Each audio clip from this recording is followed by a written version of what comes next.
আমি আমার চাচার কাছে লালিত পালিত হয়েছি গো নবীজি। ও নবীজি, আপনার প্রশংসা যত শুনি আমার দিলের ভিতরে মজা লাগে, আমার অন্তরের ভিতরে মজা লাগে। ও নবী গো, আপনাকে দেখার জন্য আমার মনটা ছটফট ছটফট করতেছে গো নবী। আমার চাচাকে যখন বললাম আমি কালেমা পড়েছি, নবী গো আমার চাচা আমার থেকে তার দেওয়া কাপড়টা খুলে রেখে দিয়েছে, তার দেওয়া লুঙ্গিটা খুলে রেখে দিয়েছে। এমনকি নবী গো আমার চাচা আমার পরনে যেই প্যান্টটা ছিল ওই প্যান্টও রেখে দিয়েছে। আমি উলঙ্গ অবস্থা আমার সৎ মায়ের কাছে আসলাম। আমার সৎ মাকে বলি, মা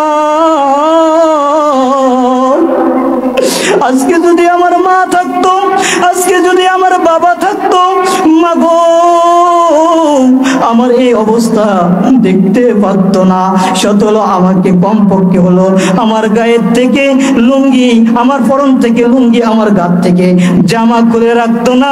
ও নবী গো, আমি আপনার কাছে আসছি এত কষ্ট করে, মনের ভিতরে এত ব্যথা নিয়ে। নবী আপনি আমাকে একটু কালেমা পড়াইয়া দেন। নবীজি বলে, আব্দুল উজ্জা, আজ থেকে তোর নাম আব্দুল উজ্জা না, তোর নাম হলো আব্দুল্লাহ। আল্লাহু আকবার। নবীজি ডাক দিয়ে বলতেছেন, এরে আব্দুল উজ্জা, তোর মা নাই, তোর বাবা নাই, কয়দিন তোর মা নাই, তোর বাবা নাই, জন্মের পরে দেখছো নি? আব্দুল উজ্জা ডাক দিয়া বলে, নবী গো আমার মারে আমি জন্মের পরে দেখছি, আমার বাবারও আমি জন্মের পরে দেখছি। নবীজি আব্দুল উজ্জার বুকের ভিতরে জড়াইয়া ডাক দিয়া বলে, আব্দুল উজ্জা আমি এমন এক এতিম, তুমি তো তোমার বাবাকে দেখছো, তুমি তো তোমার মাকে দেখছো, আমি তো আমার বাবা আব্দুল্লাহর দেখি। আল্লাহু আকবার। আমি তো আমার বাবা আব্দুল্লাহকে দেখি নাই। আমার মনের ভিতরে কত কষ্ট, আমার মনের ভিতরে কত ব্যথা রে আব্দুল্লাহ। আয়া এতিমের দরদ শুধু এতিম বুঝবে, আর কেউ বুঝবে না। আজকে আমাদের সমাজে দেখা যায় কত ছেলের মা নাই, কত ছেলের বাবা নাই, তাদেরকে ঘর থেকে ধাক্কা দিয়ে বের করে দেয়। ও যুবক ভাই, ও বৃদ্ধ বাবাজি, ও উপস্থিত সম্মানিত হাজিরিন, হাতে ধরে বলি, পায়ে ধরে বলি, আল্লাহর নবী ফরমান, কোন এতিমের মাথায় যদি হাত বুলাইয়া দাও, তোমার হাতের ভিতরে যতগুলো চুল থাকবে ওই পরিমাণ সব আল্লাহ তোমার আমল নামায় দিয়া দিবে। আল্লাহর নবী ডাক দিয়া বলে, আব্দুল উজ্জা তোমার মা নাই, তোমার বাবা নাই, চিন্তা নাই, আজ থেকে তোমার মা তোমার বাবা আমি পয়গম্বর। আব্দুল উজ্জা রে, কি চাও তুমি, আমি নবীর কাছে একটু বলো। আব্দুল উজ্জা ডাক দিয়া বলে, নবী আপনার কাছে আমার একটা আবদার। বলতেছে, কি আবদার বলো। নবী গো আপনার কাছে চাই, আপনি আল্লাহর কাছে একটু দোয়া করবেন, আল্লাহ তাআলা যাতে আমাকে শহীদি মর্যাদা দান করে, শহীদি মৃত্যু দান করে। বলেন না সুবহানাল্লাহ। আমার নবী বলে, আব্দুল উজ্জা তোর নাম আব্দুল উজ্জা না, আজকের থেকে তোর নাম আব্দুল্লাহ। আমি আল্লাহর কাছে দোয়া করতেছি, মালিক আব্দুল্লাহর জন্য তুমি কাফেরদের তলোয়ার হারাম করিয়া দাও। সুবহানাল্লাহ। আব্দুল উজ্জা ডাক দিয়া বলে, নবী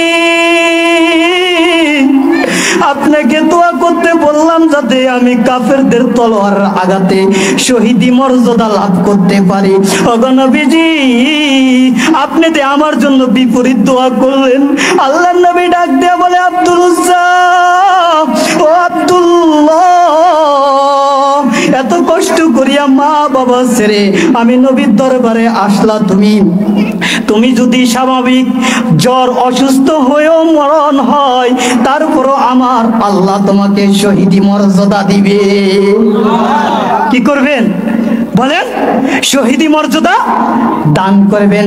আব্দুল উজ্জা যখন এই কথা শুনলো, আল্লাহর নবী শুকরিয়া আদায় করলো। আব্দুল উজ্জা এবার ডাক দিয়ে বলেন, নবীজি আমার কি কাজ বলেন? বলে যাও, তুমি চলে যাও, আজ থেকে তুমি যদি কোনো জ্বর কাশিতেও মৃত্যুবরণ করো, তারপর তুমি শহীদি মর্যাদা লাভ করতে পারবা। বলেন না সুবহানাল্লাহ। আব্দুল উজ্জা চলে গেলেন। আব্দুল উজ্জা চলে যাওয়ার পর কিছুদিন পরে নবীজির কাছে খবর আসলো, নবী গো, আপনার যে এই সাহাবী ছিল আব্দুল উজ্জা, আব্দুল্লাহ তো ইন্তেকাল করেছেন। নবীজি ডাক দিয়া বলে, এই সাহাবীরা শুনো, আমার আব্দুল্লাহরে তোমরা কেউ জানাজা দিও না যতক্ষণ পর্যন্ত আমি না আসি। আরে আব্দুল্লাহ তো আমার মতো ইতিম, কত কষ্ট করে আব্দুল্লাহ কালেমা গ্রহণ করলো। আব্দুল্লাহ ধন সম্পদ ছাড়লো, চাচাকে ছাড়লো, জামা কাপড় ছাড়লো, আত্মীয় স্বজন ছাড়লো, কত কিছু ছেড়ে আমি নবীর কাছে আসলো। আমি নবীর কাছে এসে সে কালেমা পড়লো। আমি নিজ হাতে আব্দুল্লাহকে কবরের ভিতরে রাখবো। সুবহানাল্লাহ। এমন সৌভাগ্য কার হতে পারে বলেন? একমাত্র কিসের কারণে বলেন? কালেমা পড়ার কারণে। কিসের কারণে? কালেমা কি এখন আছে না নাই? বলেন কালেমা কি এখন আছে না নাই? হ্যাঁ, কালেমা সব সময় পড়লে কি হবে? আপনার আর আমার দিলটা কি হবে? এই জন্য তো কোরআনকে যদি প্রশ্ন করেন, কোরআন এই দুনিয়াতে আসা তোমার উদ্দেশ্য কি, তোমার কাজ কি, তোমার মিশন কি? কোরআন বলেন লিতুখরিজান নাস মিনাজ যুলুমাতি ইলান নূর, অন্ধকার জগৎ থেকে মানুষগুলাকে আমি আব্দুল্লাহর মতো আলোর দিকে নিয়ে আসা আমার কাজ।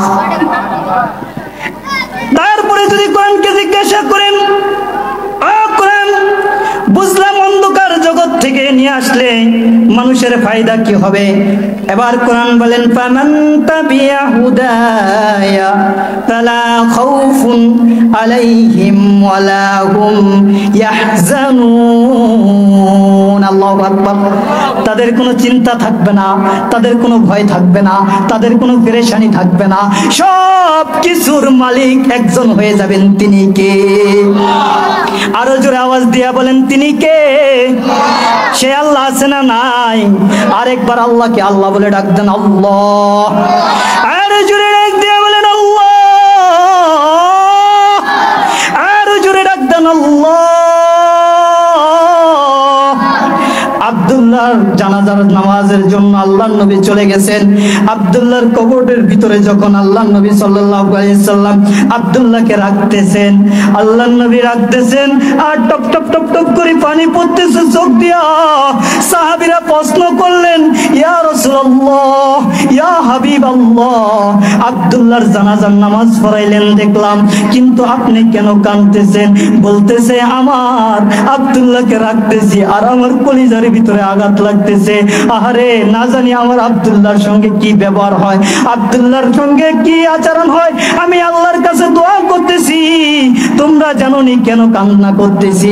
এটা আমার দুঃখের কান্না নয়, এটা আমার সুখের কান্না, কারণ আব্দুল্লাহ একজন বেহেশতি মানুষ। কি মানুষ?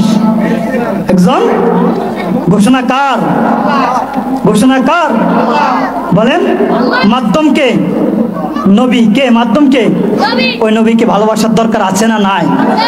আছে না নাই? আওয়াজ দিয়া বলেন।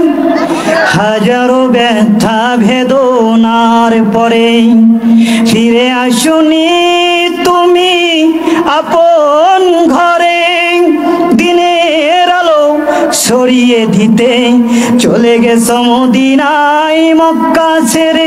হে রাসূল, তোমাকে ভুলি আমি কেমন করে?